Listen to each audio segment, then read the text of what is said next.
Ada seorang sufi dari kalangan tokoh tasawuf yang bernama Syekh Abdul Aziz Adabak. Beliau dalam kalangan tokoh tasawuf termasuk ulama kelas atas, wali min aulia ilah, ahli ibadah. Suatu ketika, malaikat melihat namanya di lembaran kitab Lauhul Mahfuz, ada dalam deretan penghuni neraka. Melihat hal tersebut, malaikat merasa kasihan dan mendatangi Abdul Aziz Adabak. Malaikat berkata, "Wahai Abdul Aziz, untuk apa engkau ibadah sampai segitunya, sedangkan aku lihat namamu di lembaran Lauhul Mahfuz? Engkau adalah penghuni neraka, mau ibadah gimana pun engkau tetap akan masuk neraka."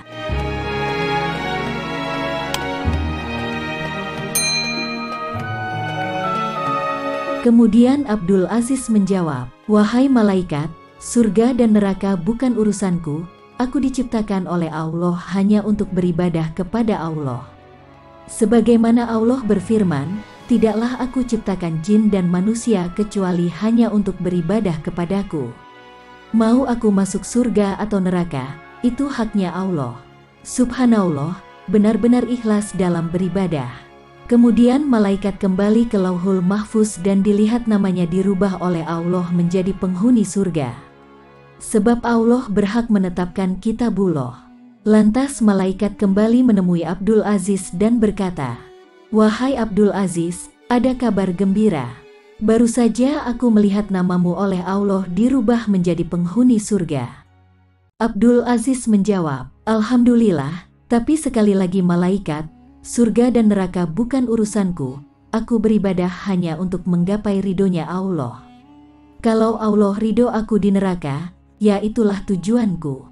Malaikat pun takjub dengan keikhlasan Abdul Aziz dalam beribadah dan berkata malaikat, "Wahai Abdul Aziz, ikhlasmu inilah yang membuat Allah ridho dan merubah namamu menjadi penghuni surga."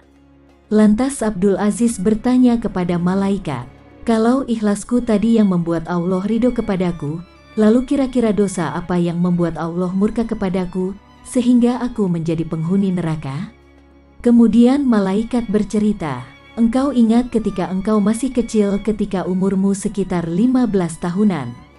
Engkau ingat ketika engkau tidur di kamar tidurmu, kemudian engkau mendengar suara langkah kaki ibumu menuju tempat tidurmu untuk menyuruhmu membeli sesuatu di pasar? Karena engkau mendengar suara langkah kaki ibumu menuju kamarmu, lalu engkau pura-pura tidur, padahal engkau sudah bangun, agar engkau tidak disuruh pergi ke pasar. Ketika ibumu membuka pintu kamarmu dan melihatmu masih tidur, ibumu merasa kasihan dan tidak jadi menyuruhmu ke pasar. Sebab engkau bohongi ibumu, Allah murka dan menjadikan namamu sebagai penghuni neraka." Mendengar cerita dari malaikat, Abdul Aziz pun beristighfar, memohon ampun kepada Allah. Semenjak kejadian tersebut, Abdul Aziz Adabak di sisa umurnya tidak pernah berceramah, kecuali tentang berbakti kepada orang tua. Setiap orang yang datang kepada beliau, selalu diwasiatkan untuk berbakti kepada orang tuanya. Mari kita renungkan sejenak, padahal beliau hanya pura-pura tidur, lalu bagaimana yang sampai membentak ibunya?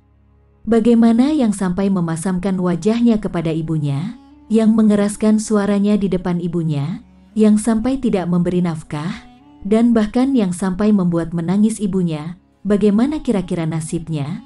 Mari kita belajar bersama-sama untuk lebih berbakti kepada orang tua kita, baik yang masih hidup ataupun yang telah wafat. Jangan meremehkan dosa kecil, dikhawatirkan di situ ada murkanya Allah.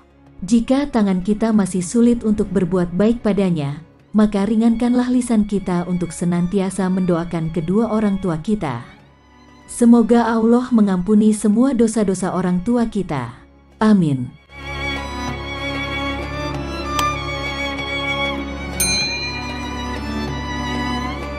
Dalam kisah lain, sebuah kisah hikmah datang dari kitab Al-Manhaj Asawi, karya Habib Zain bin Ibrahim bin Sumit Ba'alwi Al-Husaini. Kisah ini menjadi penutup pasal ketiga yang terdapat pada bab keempat, tentang pentingnya bermujalasah dengan ahli ilmu dan orang saleh, serta memuliakannya. Begini kisahnya, diriwayatkan, suatu ketika Allah menghisap amal perbuatan salah seorang hambanya. Singkat cerita, Amal perbuatan si hamba tadi ternyata lebih banyak amal buruknya. Diperintahlah hamba tadi untuk masuk ke neraka. Selepas si hamba tadi berangkat menuju neraka, tiba-tiba Allah memerintahkan Jibril. "Wahai Jibril, kejar hambaku tadi, tanyakan padanya, apakah semasa hidupnya ia pernah datang di majelis ahli ilmu? Jika pernah, maka aku akan memaafkannya dan memberikannya syafaat."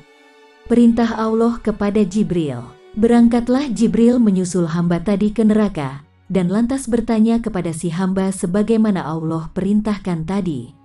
Tanpa basa-basi, si hamba tadi menjawab, "Aku tak pernah mendatangi majelis ilmu." Mendengar jawaban itu, malaikat Jibril lantas mengadu kepada Allah. "Ya Allah, bukankah engkau lebih mengetahui keadaan hambamu?" tanya Jibril.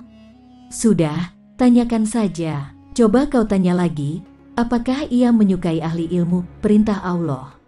Dan lagi-lagi si hamba menyatakan kalau ia tak menyukai ahli ilmu. Allah lantas memerintahkan Jibril untuk bertanya lagi kepada si hamba. "Jibril, coba kau tanya lagi, apakah hamba tadi pernah satu meja makan dengan ahli ilmu?" perintah Allah. Jibril pun bertanya lagi kepada si hamba tadi. Jawabannya pun sama, si hamba tak pernah satu meja makan dengan ahli ilmu. Lagi-lagi Allah memerintahkan Jibril untuk bertanya kembali. "Jibril, coba kau tanya lagi tentang nama dan nasabnya.